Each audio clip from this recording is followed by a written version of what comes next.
started so brightly for you, but it was the ultimate advantage. The goals were given away too cheaply, then, really, weren't they? Well, I don't know about too cheaply, because the first two goals of Leicester are outstanding goals. Just a ball over the top of the... Yeah, but it's the way he's taken it that's killed us a little bit. He's took it first time, coming over his shoulder. And I thought at that point, when we perhaps should have been 2-0 up with Michael's great save, those two moments probably was the key to the game a little bit. But we was okay. We got in... Can I turn that mic off? Because it's putting me off a little bit. Something's echoing. Yeah, those two moments kind of changed the game a little bit, because we got him in at half time, it was okay. We come out second half and I thought it was even. We had a kind of open period. I thought the referee made a couple of bad calls for us, particularly when Solomon was through, and perhaps should have been booked, I thought, Morgan.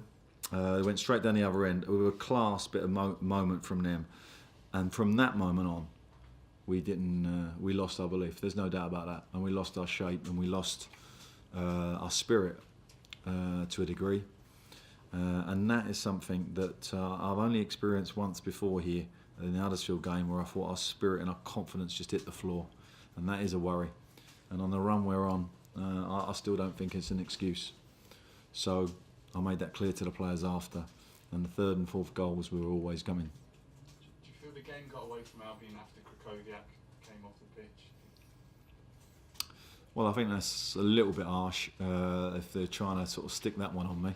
I honestly thought that we needed some legs. We started to look a little bit leggy in there, and Sam, who a lot of people were begging me to play, did deserve a chance, and I thought he might give us something going forward, and he's got a good ability and a good career in front of him.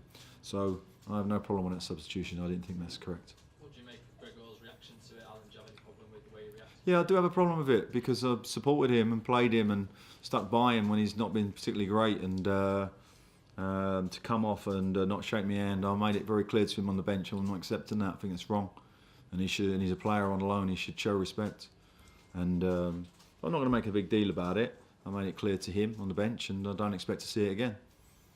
Alan, you talk about the Huddersfield game, and it's a reminder of what happened here. But the fact that you're in such a precarious position, and this has happened twice in the space of a month, how does that make you feel in terms of the way you're trying to manage this team? Well, it's difficult. I mean, we've put so much work in this week. I had a fan saying "I don't care" shouting at me from the sideline. He couldn't be more incorrect.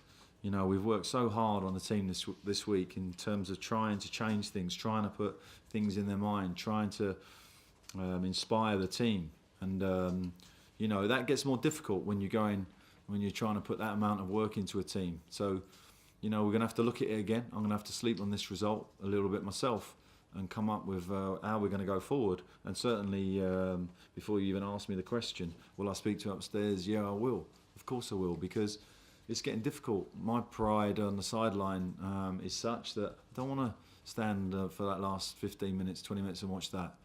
My team's better than that, and I want my team here to be better than that.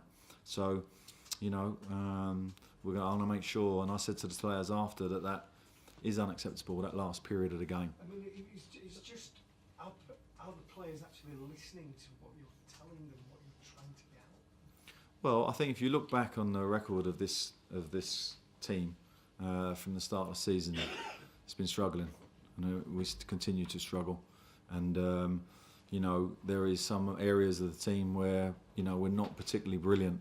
We just got to keep working. The only thing we can do in those situations, and when we're up against some real quality in the opposition, is to dig in and keep believing and keep the faith to the end.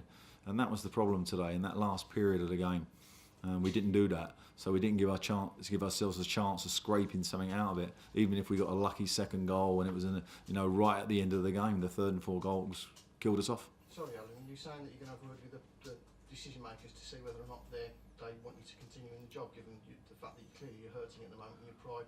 Yeah, sure, because, you know, if they in terms of the team and the results and everything, it is what it is, and you know, I want the best for West Brom, And if they and of course for me, it's about planning next week and getting ready for what will be a difficult game down at Bournemouth, and that's what I'll do.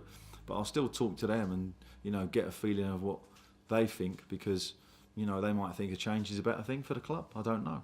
But the one thing I'm not going to do, right, is what I said on Thursday, is I'm not going to lay down tools, because I was saying to the players, you've got to fight to the end, and I'm criticising them for the last 20 minutes that we weren't fighting. You've got to fight. You've got to fight to the end. And I don't care whatever job you're in, workplace you're in. If you're under pressure and you ain't going to fight, then don't bother turning up. So I'll continue to fight, because that's in me. That's always been in me. Through more difficult times than this, by the way, at other clubs. So I've been there. I'm an experienced manager. I think I know how to set a team up. I think I know how to make a team strong and resilient. But at the moment, when you look at us in that last 20 minutes, you couldn't argue that. So I'm not going to, and I said that I won't accept that, and I don't want that going forward.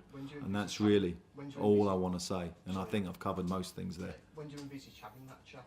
I don't know. Over the course of this week? Once I've had a good night's sleep over that one and a glass of wine. Well, I'm having a couple of what we. Thank you. Cheers, Dad. Cheers.